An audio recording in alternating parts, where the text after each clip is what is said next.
So we can come in here.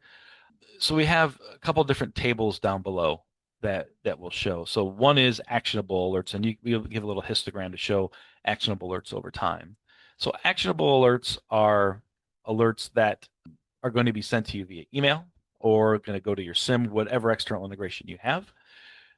It's going to be things that need to be looked at. And so what's going to be sent to you is, I'm going to show you here in a second, is when I click on this, you can actually get an analysis of it. So what happens in the background, though, when these action alerts happen, they get analyzed, and the same thing I'm going to show you here gets sent to you via an email. So I'm going to click on this.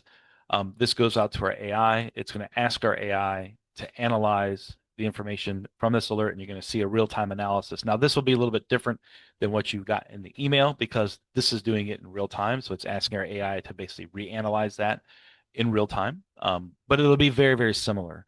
The way we prompt our AI and the way we tell it to output gives a very consistent answer, even though the words may be a little bit different. The overall analysis, root cause analysis, and recommendations are going to be almost exactly the same. Again, with just a little bit different wording because it is AI, right? So it'll tell you, what the alert was, what the analysis of that alert was, what the root cause of it was, what you should do, and then a conclusion.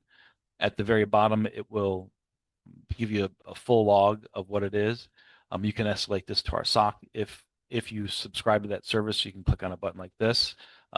This account isn't subscribed to that, that's okay. But if it is, that would escalate that to our SOC. And you can do that here too. So there's other alerts that happen here. You can escalate these to our SOC should you have that service available to you. But you can do that for any alert you want. So if you want to know what the malware filter policy modified, that's something you definitely want to keep a look at. You can come in here.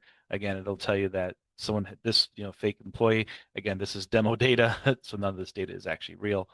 We're actually using AI to generate the alerts for this demo system, which is really kind of cool. But it'll tell you that this was triggered by this employee from this IP address. It'll tell you that what to do about it. The nice thing too is it actually will go out, and you can see here in this logs, it asks our threat intelligence, is any IOC it finds in those alerts, is this part of any of our threat intelligence feeds? We have massive threat intelligence feeds. We have a MISP server that we maintain that has tons of information, and it's updated continuously. So it has access to all that information. It can search there and find out from any kind of indicators it has if these are malicious at any time, and that helps it determine the severity of those alerts right there too. So very easy to use. Again, you'll get those in your email. Obviously, this alert ID you can correlate as well. So if you get something in the email, you want to know what specific alert it is in, you can look at that. These are unique to each alert that comes in, so that's why they're shown there. We will also show, so these are things, again, these are either playbooks or anomaly alerts that up in this table that are actionable that will be sent to you. But we also keep everything else the system does too. So any anomalies that our anomaly agents, our anomaly AI has determined it needs to look at will be shown here. So this is every anomaly that it's seen over the past 24 hours. And you can come in and you can look at these as well. You can analyze them if you want. Again, these, if they're not of a certain threshold, they're not going to send to you.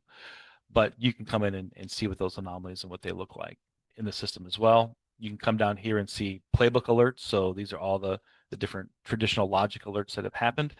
And you'll see something interesting like here. You see this medium level alert, but it has a risk score of 0. Again, everything in our system, everything that we detect is based on this kind of risk score. And that risk score gets modified as different agents talk to each other, and different things happen in the analysis of these alerts. But you'll see here something medium with a risk score 2. Well, that tells me that this is a repeating alert. So the system will not keep nagging you with the same alert over and over and over again throughout the day. It's going to say, hey, I've seen this alert before. I've already sent this to the customer. I'm going to wait a certain time period, and then I will then send that to the customer again. We click on this, and we can see inside here that says this alert is a recurring issue and has already been analyzed. It's not going to send you the same type of alert over and over and over again 100 times. We don't want to have alert fatigue. So it's going to wait. Usually it's about 24 hours before it will send you that alert again. So it's not blowing up your inbox or blowing up your SIM with the same alerts over and over and over and over again. That causes alert fatigue, and we don't want people to just ignore those alerts as they're coming in. So